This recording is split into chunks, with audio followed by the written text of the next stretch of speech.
Voilà, bienvenue à notre webinaire si vous nous rejoignez maintenant. La Voie Pro, vivons-la, construisons-la. Donc, nous allons aborder maintenant notre troisième thème et combien important le lien avec l'entreprise.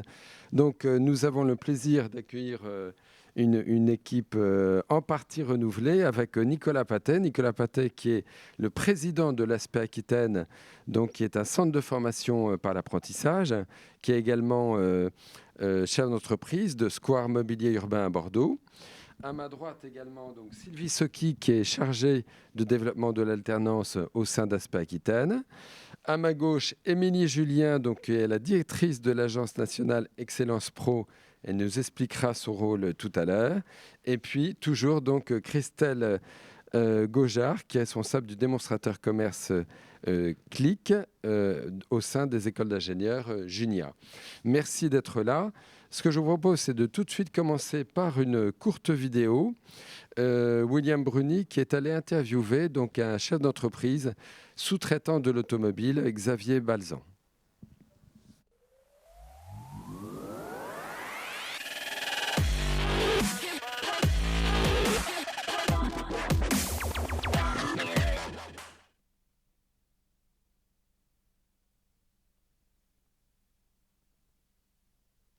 Bonjour Xavier Balzan.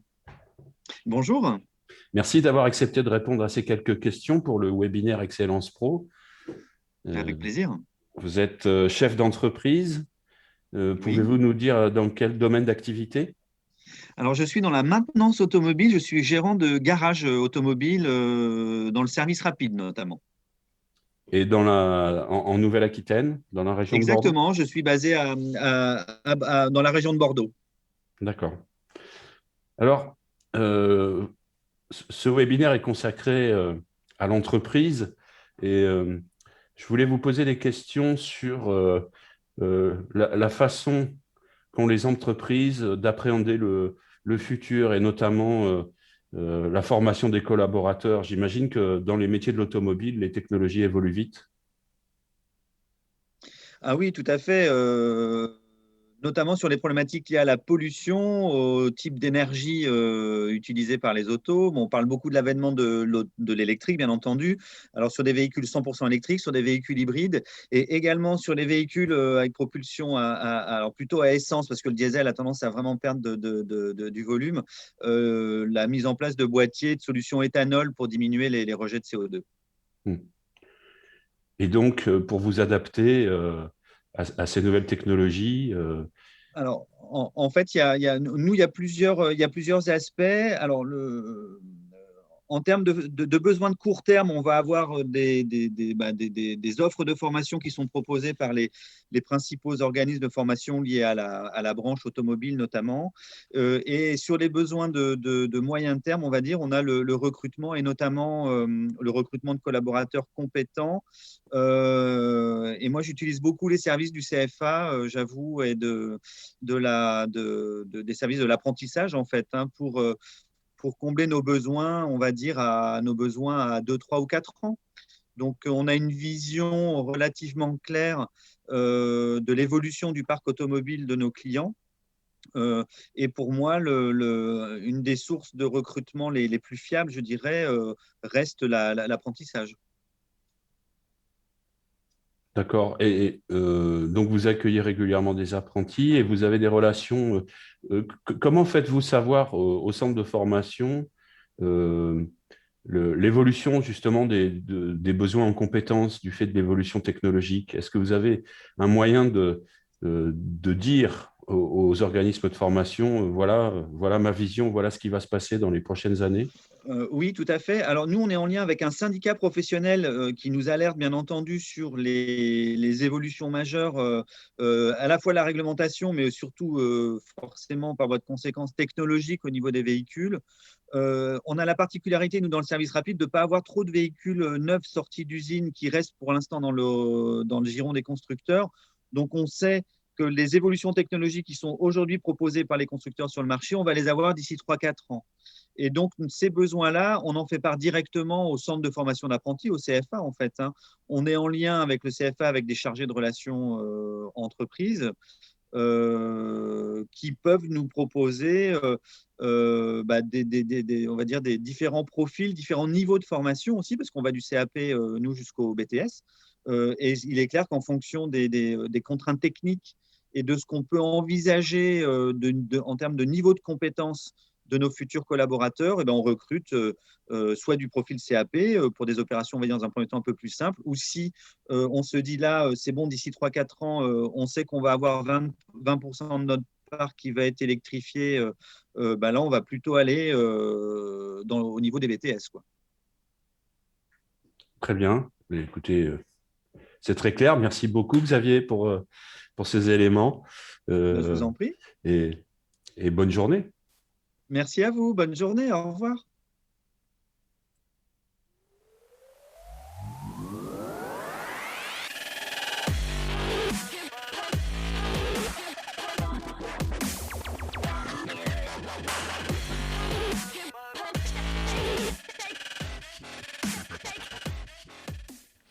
Voilà, donc Nicolas Patet, merci d'être là. Vous êtes donc chef d'entreprise, vous êtes également président d'Aspect Aquitaine, et donc vous êtes bien placé pour savoir quels sont les besoins des entreprises, parce que vous avez votre expérience personnelle également. Est-ce que vous pouvez nous dire 2 mots pour présenter Aspect Aquitaine ? Alors d'abord une petite précision sur mon expérience. Donc moi je suis chef d'entreprise, mais je suis un ancien élu de la Chambre de commerce de Bordeaux et également membre du bureau du syndicat de la métallurgie à Bordeaux. Et donc à travers ça, j'ai quand même pas mal d'expérience du monde de l'entreprise, enfin d'écho des besoins des entreprises.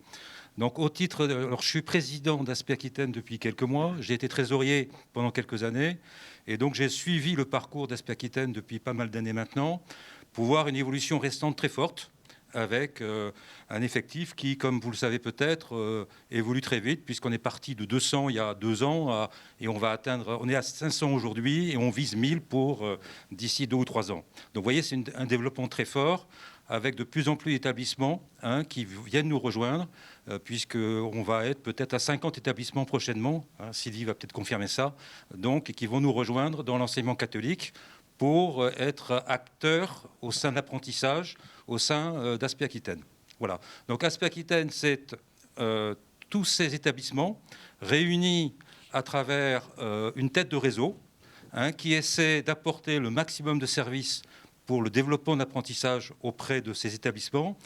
Et donc c'est un CFA, pour ceux qui ne connaissent pas très bien, qui va donc animer un réseau d'UFA, qui sont des sections d'apprentissage qui sont au sein de chaque établissement. Et donc, pour animer tout ça, on a une équipe qui est représentée ici par, vous avez vu William tout à l'heure, et puis Sylvie qui va parler après moi, et qui va essayer d'animer au mieux l'apprentissage au sein de ces établissements, de ces UFA. Voilà. Donc, que vous dire de plus voilà, je ne sais pas. Je réponds aux questions. Vous avez parlé de chiffres tout à l'heure, donc 200 à 500. À quoi est due cette croissance ? Est-ce que c'est les nouvelles lois de gouvernement qui favorisent l'apprentissage et c'est dû à quoi ? Je pense qu'il y a 2 choses. Il y a d'abord, alors avant la crise, il y a eu une évolution forte des besoins d'entreprise pour des recrutements de jeunes qui soient en capacité de devenir très vite opérationnels dans l'entreprise, donc qui est une pratique qui puisse être vraiment reconvertie rapidement dans l'entreprise. Donc ça, il y avait déjà ce besoin très fort, et donc vous voyez déjà apparaître des besoins de formation d'apprentissage avant la réforme. Et la réforme a vraiment joué un rôle accélérateur très puissant, et c'est vrai que ça a joué un rôle clé aussi, bien entendu. Et malgré la crise, ce qu'on voit, c'est que il y a quand même cette dynamique qui se maintient, qui est peut-être un peu moins forte quand même, mais qui se maintient pas mal, parce que aussi, il faut bien le reconnaître, il y a des aides de l'État qui ont été mises en œuvre pour faciliter les choses. Oui, absolument. Alors, un des succès aussi, peut-être, c'est, vous le disiez, parce que vous connaissez bien effectivement l'IUMM, le syndicat de la métallurgie, l'apprentissage permet aussi de former des jeunes sur des métiers en tension. On cherche partout dans notre région, en Nouvelle-Aquitaine, où il y a beaucoup de métiers de sous-traitants de l'aéronautique, du spatial. On cherche des profils et on a du mal à les trouver. C'est vrai que moi, par exemple, dans mon entreprise, j'avais besoin de recruter un chaudronnier. Un chaudronnier est très difficile à trouver aujourd'hui. Et il y a pourtant beaucoup de possibilités encore, et malgré la crise, dans le domaine de la chaudronnerie pour les jeunes. Et c'est des métiers passionnants parce que de plus en plus, on associe le numérique à ces métiers-là. Il n'y a pas que le métier tel qu'on le connaissait il y a une quinzaine ou vingtaine d'années. Maintenant, le numérique est très intégré dans ces métiers. Et donc c'est une voie intéressante pour les jeunes. Jeunes filles ou jeunes hommes, parce que moi j'ai eu même une jeune fille comme apprentie pendant une année ou deux. Donc c'est des choses vraiment tout à fait intéressantes pour les jeunes. Et pour revenir sur ce qu'on oublie souvent aussi dans l'industrie, c'est que dans l'aéronautique, en particulier que je connais un petit peu à travers ma présence au bureau de l'UMM, j'ai bien vu que l'aéronautique a recruté énormément par l'apprentissage depuis 20 ans. Ce n'est pas récent. Ça fait plus de 20 ans qu'on forme des ingénieurs par l'apprentissage pour l'industrie aéronautique en Aquitaine, chez Airbus, chez Dassault, etc.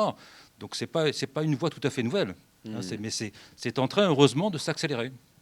Voilà, et puis très important aussi ce que vous dites sur l'évolution des métiers. C'est-à-dire que quand on parle par exemple du chaudronnier, l'image qu'on a n'est pas forcément l'image actuelle où effectivement, comme dans plein d'autres métiers, le numérique a fait son apparition, ce qui change quand même beaucoup la donne. Alors merci Nicolas. Sylvie qui travaille avec vous donc, pour l'aspect Aquitaine, en charge du développement. Quel lien existe-t-il entre le monde de l'entreprise et la formation ? Alors, ce sont deux univers qui apparaissent complètement différents, qui ont deux manières d'agir, deux logiques différentes, mais qui ont le même objectif, en fait, celui de la réussite du jeune, l'obtention de son diplôme, mais aussi l'insertion de ce jeune. Et ces deux univers, il faut les faire cohabiter, il faut les faire travailler ensemble, en fait. Le monde de l'entreprise, c'est la pratique, c'est la relation d'un apprenti avec un maître d'apprentissage qui va lui transmettre des savoir-faire, qui va avoir une relation individuelle. Le monde de la formation, on est face à un formateur qui n'a pas cette logique de rentabilité, qui est là pour transmettre des savoirs et qui est face à un groupe. Et donc, il faut faire cohabiter ces deux univers qui sont différents, mais qui, encore une fois, je le rappelle, ont le même objectif, celui de la réussite de l'apprenti, en fait. Comment on les fait cohabiter, alors, ces deux univers ? Eh bien, il y a plusieurs actions qui peuvent être mises en place. C'est une collaboration qui doit être productive, qui doit apporter une plus-value. Alors, ce qu'on voit souvent, c'est que cette collaboration, la rencontre, en fait, elle est souvent à l'initiative du centre de formation. Et puis, elle ne se passe pas simplement pendant l'action de formation.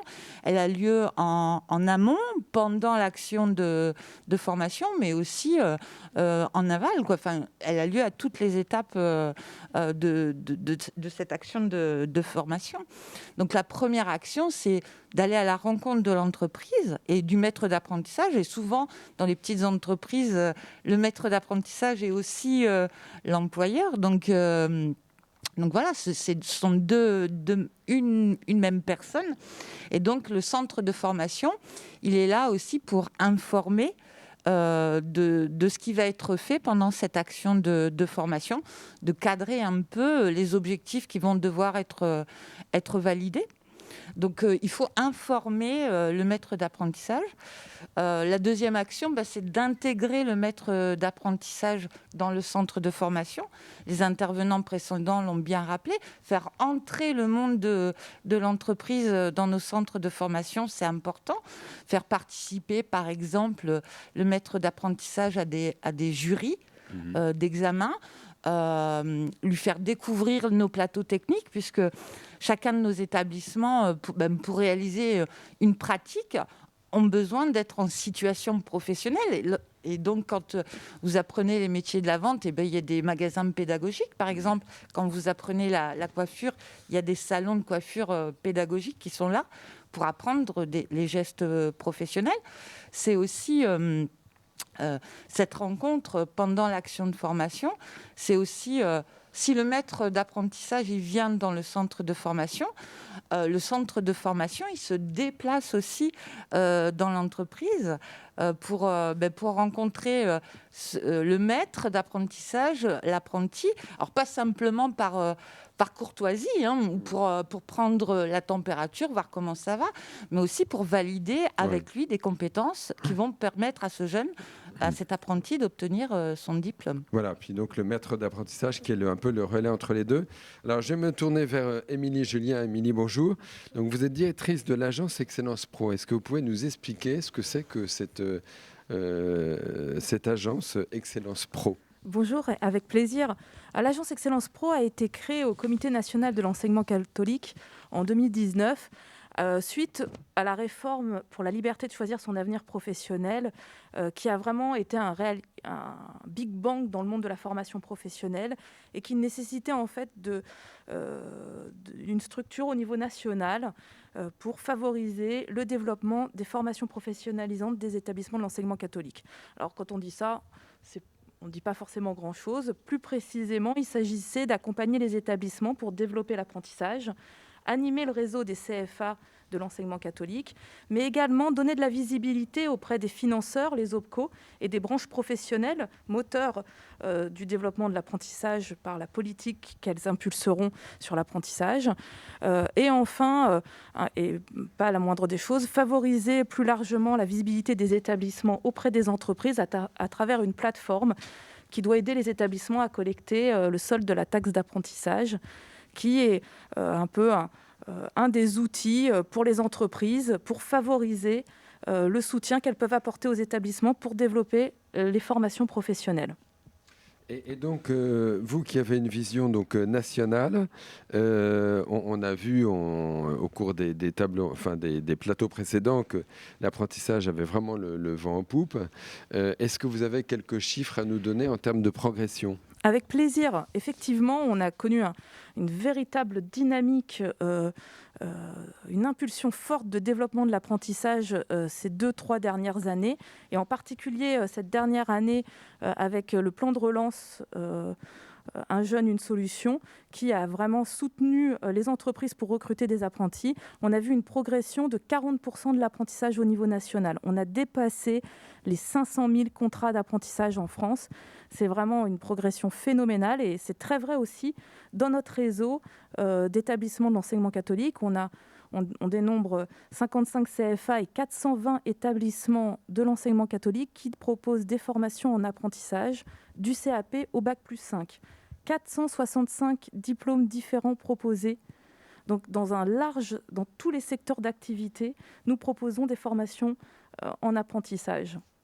Et on compte près de 30 000 apprentis en France dans les établissements de l'enseignement catholique. Et est-ce qu'il y a une progression plus importante pour des formations particulières, ou est-ce que on va parler tout à l'heure donc avec Christelle de la difficulté peut-être par méconnaissance de la filière ingénieur, et est-ce que justement c'est cette filière qui est en progression, ou quel est votre... Alors effectivement, si on rentre un petit peu plus dans le détail des secteurs d'activité, on voit qu'il y a eu une très forte progression dans le secteur du commerce, de la vente, et également dans les secteurs agricoles, paysages, agroalimentaires, concrètement. Et ce qui est net aussi dans les établissements, dans les formations qu'on dispense par apprentissage. On a des secteurs qui se sont maintenus avec la crise. Vous le savez, c'est difficile pour les secteurs de l'hôtellerie-restauration, mais les entreprises ont joué le jeu d'essayer quand même de maintenir des recrutements pour vraiment soutenir la formation des jeunes. Il y a une véritable solidarité dans ce moment de crise qu'on est en train de connaître pour soutenir vraiment les jeunes dans leur insertion professionnelle, parce que j'en profite pour le dire, vraiment, une des plus-values de l'apprentissage, c'est qu'on voit que les jeunes s'insèrent bien mieux professionnellement dans le fait d'avoir une expérience professionnelle à leur sortie de leurs études. Ça leur donne vraiment une expérience qui est comme une garantie pour les entreprises d'un jeune qui est déjà compétent et opérationnel en entreprise. Très bien, merci, merci Émilie. Christelle, donc on disait tout à l'heure, on rappelait donc la difficulté, peut-être par méconnaissance, des jeunes d'accéder donc aux filières d'ingénieurs que propose votre groupe Junia. Est-ce que vous pouvez nous en parler? Des filières d'ingénieurs, oui, bien sûr. Alors, chez nous, aujourd'hui, on a 5000 étudiants, pour vous donner quelques chiffres aussi.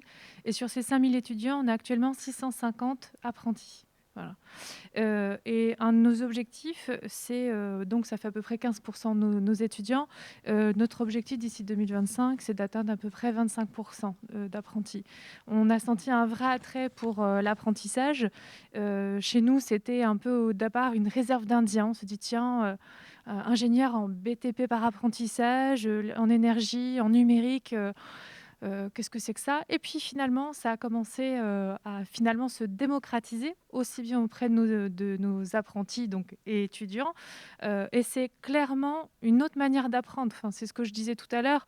Nous, le diplôme d'ingénieur a la même valeur que vous passez par le statut étudiant ou par le statut apprenti. C'est juste le chemin qui est complètement différent. Et encore une fois, ça dépend de qu'est-ce qui nous épanouit, qu'est-ce qui épanouit le jeune selon le chemin qu'on emprunte. Et c'est vraiment juste ça qu'il faut aussi démocratiser pour combattre les idées reçues. C'est juste le chemin qui est différent.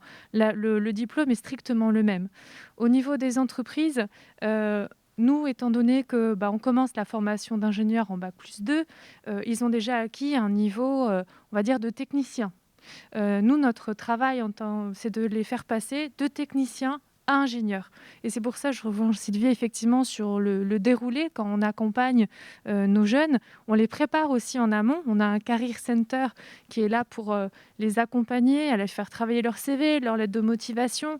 On pousse aussi des offres parce qu'on a plusieurs centaines de partenaires entreprises, parce qu'on les connaît bien. Depuis 1885, vous pensez qu'on a vu quelques générations d'entrepreneurs et on est au plus près des besoins de ces entreprises.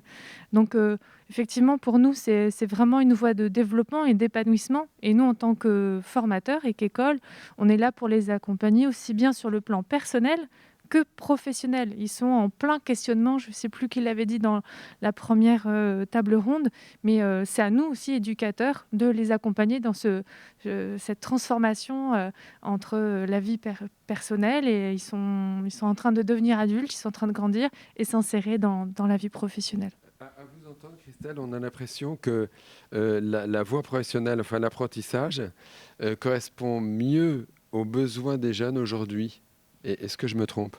Alors ça fait partie de mes convictions personnelles, qui est éclairée par quelques études internes que j'ai fait chez nous. Mais aussi, c'est lié, je crois, à une question de pédagogie. Nos enfants, même maintenant, que ce soit en maternelle, en primaire, sont beaucoup éduqués avec les principes de la pédagogie active. Donc, qui dit active, c'est que j'apprends dans l'action. J'apprends en expérimentant. Et finalement, j'expérimente, je me pose des questions. Qu'est-ce que je suis en train de faire? Donc, quels enseignements j'en tire? Et du coup, quelle théorie j'en fais, etc. Enfin, tout ça, c'est une boucle d'apprentissage. Donc, on commence par la théorie ou par la pratique, peu importe. Il faut faire les deux pour apprendre quelque chose et développer ces compétences métiers qui sont liées à des métiers et des filières importantes. Et nous, chez nous, dans notre école d'ingénieurs, ça fait partie des raisons pour lesquelles on a ouvert un campus à Bordeaux à la rentrée 2020 par nos affinités avec le réseau RENASUP, parce que nous aussi, on propose dans l'enseignement supérieur de l'apprentissage aussi. C'est que, au-delà de ce lien, c'est qu'en France, entre 5 et 7% des ingénieurs français sont formés en région Nouvelle-Aquitaine. Donc, en fait, le territoire manque cruellement d'ingénieurs. Et donc, ils ont besoin d'ingénieurs qui soient rapidement pragmatiques, ancrés dans l'expérimentation, dans le vrai, dans une expérience d'apprentissage qui soit authentique et réelle, en fait. Alors, on va prendre... Merci Christelle de ces explications. On va prendre... Il y a encore beaucoup de questions. Alors, merci aux internautes d'en poser, parce que vraiment, on est là pour ça. Enfin, en tout cas, nos invités sont là pour ça.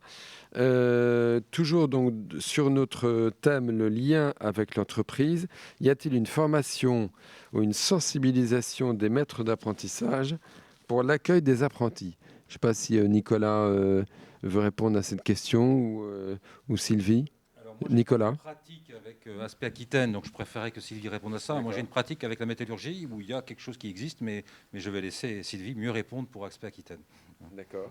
Alors, c'est vrai qu'aujourd'hui, accueillir un apprenti, c'est pas anodin. On va accueillir un employé dans l'entreprise, mais un employé particulier, puisqu'il va partager son temps entre le centre de formation et l'entreprise.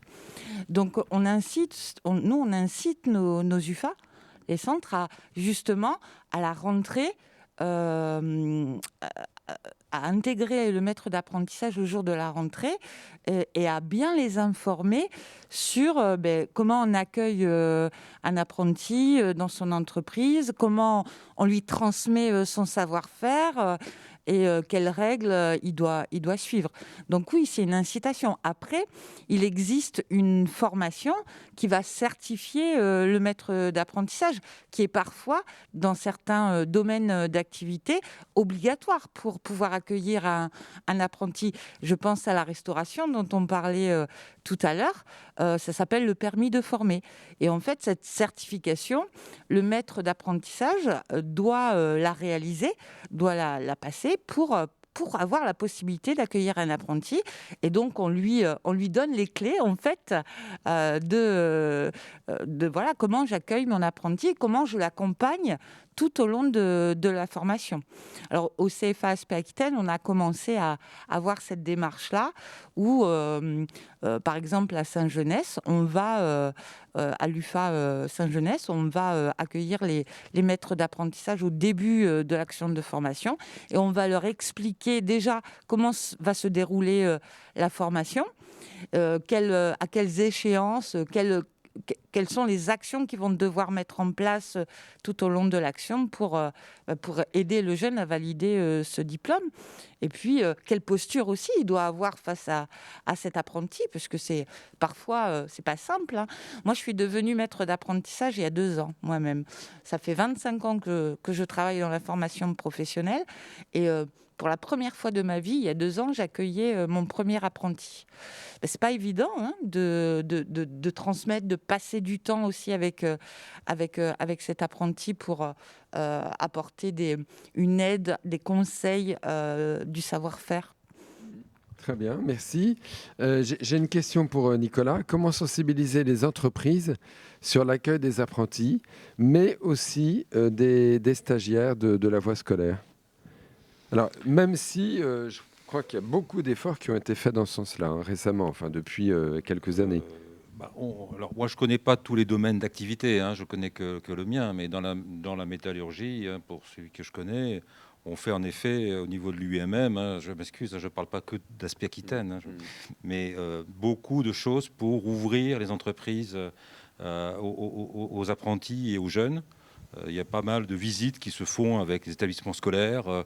Et alors, c'est jamais assez, évidemment. On voudrait toujours en faire plus. Mais c'est pas toujours facile à faire aussi pour les questions de sécurité, hein, qui viennent par rapport aux visites. Après, pour ouvrir des entreprises au stage, tout n'est pas toujours possible, mais je crois qu'il y a de plus en plus d'efforts qui se font au niveau des chefs d'entreprise, parce que les chefs d'entreprise sont quand même très sensibles à l'idée qu'il faut ouvrir le monde de l'entreprise aux jeunes pour qu'ils découvrent les métiers. Et donc ça, c'est vraiment quelque chose qui est assez moteur aujourd'hui au niveau des entreprises. Et pour l'apprentissage, il y a de tout également dans les chefs d'entreprise. Il y en a qui sont très pour, il y en a qui sont plus réservés parce qu'ils ont peur que l'apprenti ne soit pas opérationnel par rapport au coût qu'il représente pour l'entreprise. Mais ça, je crois aussi que c'est en train de passer. De plus en plus, je vois mes confrères chefs d'entreprise qui acceptent de plus en plus facilement de prendre des apprentis, même si, dans les premiers temps, l'apprenti ne sera pas forcément opérationnel au sens où ils peuvent l'attendre. Voilà. Oui, et puis les dispositifs d'aide sont extrêmement importants en ce moment, et je crois et donc, il y a une aide importante, et puis ils sentent bien la nécessité qu'il faut préparer l'avenir, parce qu'il y a des générations de salariés qui arrivent au bord près de la retraite, hein, et donc il faut prévoir le remplacement de ces générations qui sont sur les tranches d'âge qu'il faut remplacer. Donc il faut, donc ça c'est à prévoir et organiser par les entreprises. Il y a des enjeux stratégiques. Le monde est en train de changer. Il y a des nouveaux métiers, des nouvelles technologies. Il faut pouvoir réagir. On parle de cybersécurité, de protection des données. C'est des choses qu'on ne maîtrise pas. Et nos jeunes sont aussi le relais, finalement, pour pouvoir relever ces défis-là pour les entreprises. Absolument. Christelle, je ne sais pas si vous voulez répondre à la troisième question. Les enseignants ont-ils des temps d'observation sur le terrain pour adapter leur enseignement aux évolutions, et justement aux évolutions dont on parlait à l'instant? Alors, évolution des besoins. Alors, d'observation, si par exemple, si la question est au sens, l'enseignant est en visite et il voit quelque chose, il dit tiens, je vais changer mon cours en temps réel, la réponse est non. Pourquoi ? Parce que dans notre cadre de titre d'ingénieur, on doit répondre à des exigences de la commission des titres d'ingénieur. Et donc, on a un programme. Et encore une fois, il faut que ce soit sur un pied d'égalité entre ceux qui ont le statut étudiant et ceux qui ont le statut apprenti. Après, il y a des évolutions chaque année, quel que soit pour apprentissage ou sous statut étudiant. Donc, quand on parle du diplôme qui est associé, chaque année, il y a des conseils d'enseignement qui permettent de faire l'évolution des métiers, où on invite aussi du coup les entreprises à y participer. Là, par exemple, sur Bordeaux, nous, on ouvre un cycle d'apprentissage des métiers du numérique. On a été voir les entreprises du territoire pour mieux cibler leurs besoins, cibler le profil et donc renseigner aussi un peu plus la formation axée sur ces besoins-là, quoi. D'accord.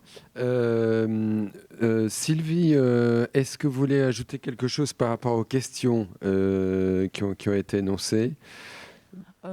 Alors, sur le temps d'observation des enseignants pour adapter. Alors, c'est vrai que souvent, on entend l'entreprise, c'est des petits reproches qui nous font. Ce qu'on leur enseigne en centre de formation, c'est pas forcément ce qu'ils vivent dans la réalité. Moi, j'incite les centres. Alors, le métier de formateur, d'enseignant, il évolue comme tous les métiers, en fait. Mais ce serait bien qu'il y ait un temps, justement, une semaine par an, de stage aussi pour l'enseignant, se rendre compte du métier que vit son apprenti, le maître d'apprentissage. Le vie ma vie d'ingénieur ou le vie ma vie d'avocat, parce qu'aujourd'hui, plus de 80% des métiers peuvent être réalisés par la voie de l'apprentissage. Ça aussi, c'est important. Et pour être toujours en adéquation avec ce que demande l'entreprise et ce que nous, on peut proposer en centre de formation pour ne pas être en décalage. Alors, moi, j'ai l'habitude de dire que ce qu'on apprend en centre de formation, c'est dans les règles de l'art. Vous savez, il n'y a pas de petit grain de sable qui vient me perturber le mécanisme. Souvent, quand vous êtes en entreprise, vous avez toujours un petit grain de sable qui vous fait dérouler la machine de manière différente, en fait. Et ça, il faut s'en rendre compte et pouvoir s'adapter à ce virage qui est pris à cause de ce grain de sable. Donc ça, c'est important qu'on se rende compte aussi de la réalité du terrain. Et parfois, on est un peu en dehors de cette réalité, puisqu'on enseigne dans les règles de l'art. Alors justement, Christelle parlait tout à l'heure des nouveaux métiers. Alors je ne sais pas si Émilie voulait en parler ou vous, Christelle, mais est-ce que vous avez des moyens dans les centres d'apprentissage de détecter les nouveaux métiers et d'avoir les formations qui peuvent y répondre ?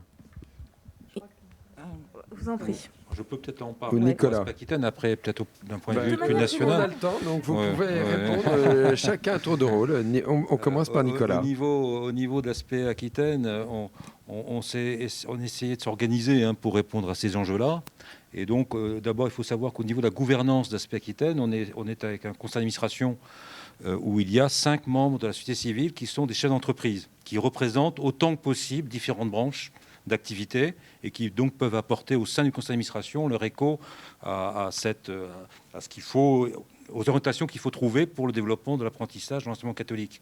Et on vient de rajouter il y a quelques mois, de créer un comité stratégique qui lui va au-dessus fédérer plus de représentants du monde de l'entreprise, donc une petite dizaine, et appuyer sur des experts. Ce comité stratégique vise justement à aider les établissements, les UFA, à choisir des orientations qui conviennent par rapport aux besoins des entreprises. Donc, c'est un peu en démarrage, mais l'idée, c'est qu'on ait un dialogue constructif entre les chefs d'entreprise qui sont représentés au sein du comité stratégique avec les chefs d'établissement et les responsables du FAP pour qu'on puisse trouver les bonnes réponses aux besoins des entreprises dans l'avenir. D'accord, donc la gouvernance d'Aspect Aquitaine, en fait, est composée de chefs d'entreprise experts qui sont quelque part en veille. Sur des expertises nécessaires, parce qu'on ne peut pas tout savoir. Donc, en fonction des domaines, en fonction des domaines de compétences qu'il faut essayer imaginer de développer. Enfin, dans notre comité stratégique, par exemple, on a un représentant d'une entreprise qui est dans le domaine de l'hydrogène. Et on parle beaucoup d'hydrogène aujourd'hui, donc c'est quelqu'un qui pourra peut-être nous apporter quelques réflexions sur des métiers liés à l'hydrogène demain. Enfin, il a aussi une expérience lui-même précédente dans le photovoltaïque, là aussi. Enfin, il y a des réponses intéressantes pour demain. Il y a d'autres expériences dans le numérique ou de la santé animale, puisque, par exemple aussi. Donc ça, c'est des sujets qui sont porteurs pour demain en lien avec les besoins des entreprises et peut-être des volontés des jeunes d'aller vers ces métiers-là. Émilie, Christelle, vous vouliez répondre aussi à cette question? Non? Moi, je veux bien rajouter 2-3 choses. C'est-à-dire qu'on est toujours, vous savez, dans une question de rythme sur les nouveaux métiers. C'est-à-dire qu'il ne faut pas arriver trop tôt, il ne faut pas arriver trop tard. Parce que si on forme trop tôt des jeunes, on n'a pas d'entreprises qui vont les accueillir non plus. Donc, il y a un bon niveau. Et ce niveau, en fait, on le travaille à différents niveaux des activités des établissements et des CFA plus largement. D'une part, parce que, et ça fait partie aussi de nos missions de CFA, d'avoir une veille socio-économique sur notre environnement et de suivre en fait les études des observatoires des branches professionnelles. Et là, en l'occurrence, l'agence Excellence Pro essaye de faire du lien dans son réseau de CFA pour partager les études des observatoires qui sont conduites, mais également en fait d'être dans une relation continue avec nos entreprises partenaires pour être à l'écoute de leurs besoins qui évoluent. Donc c'est vraiment une relation qui se noue. Et dans cette relation, j'ai vu une autre question qui, je trouve, fait vraiment lien, de dire pour vraiment justement rester tout le temps adapté, l'entreprise peut être partie prenante aux côtés des établissements et contribuer à, d'une part, en l'occurrence la taxe d'apprentissage, mais pas que, ces fournitures obsolètes, partager des équipements avec les établissements pour qu'on soit toujours à jour dans les équipements qu'on utilise pour former les jeunes. Christelle. Un petit mot, justement, effectivement, chez Junia, on a à cœur de co-construire aussi les métiers de demain, parce que c'est bien de penser aujourd'hui, mais souvent, vous pouvez demander à n'importe qui, quel est votre besoin? J'en sais rien. Donc, il faut aider à le construire aussi. Et nous, là-dessus, on s'appuie aussi sur notre recherche, parce que ça fait partie de notre métier. On a 450 salariés et il y a une bonne proportion d'experts, d'enseignants-chercheurs qui ont des talents sur les différents domaines des sciences de l'ingénieur. Et donc, dans notre travail aussi d'école d'ingénieurs, c'est d'arriver à assurer le transfert entre nos résultats de recherche et les porter vers le développement et donner des nouveaux souffles aussi aux entreprises, de pouvoir construire finalement un avenir, le choisir avec des nouvelles compétences. Donc on essaye aussi, nous, de s'appuyer sur notre force qui est de la recherche et de la passer par le conseil et par la formation aussi aux entreprises pour qu'on construise les métiers de demain. Très bien. Sylvie, vous voulez ajouter quelque chose? Mais assez rapidement, parce qu'on est à la fin de notre temps de parole. D'accord. Non, moi, je voudrais simplement rejoindre tout le monde, revenir un peu sur ce qu'a dit Xavier Blazan. C'est vrai que souvent, l'entreprise, elle a une idée, elle a une vision de ce qu'elle veut faire dans les 2-3 ans. Et puis, l'organisme de formation, il est là vraiment pour aider cette entreprise ou une branche professionnelle à développer peut-être de nouvelles formations ou à moderniser certaines formations. Donc, voilà, on est vraiment partenaire de l'entreprise. Voilà, donc accueillir encore plus des stagiaires, des apprentis dans l'entreprise, favoriser le dialogue entre, notamment, vous le disiez Sylvie tout à l'heure, le maître d'apprentissage, être en veille par rapport aux futurs métiers et pouvoir les proposer dans les CFA. Voilà toutes les missions aussi que l'enseignement pro a actuellement. Merci de votre participation très active. Merci beaucoup. Merci à vous. On fait une pause de nouveau de 5 minutes et on se retrouve tout à l'heure pour notre dernier thème qui sera sur l'éducation et l'accompagnement de l'élève. Merci encore et puis à tout à l'heure.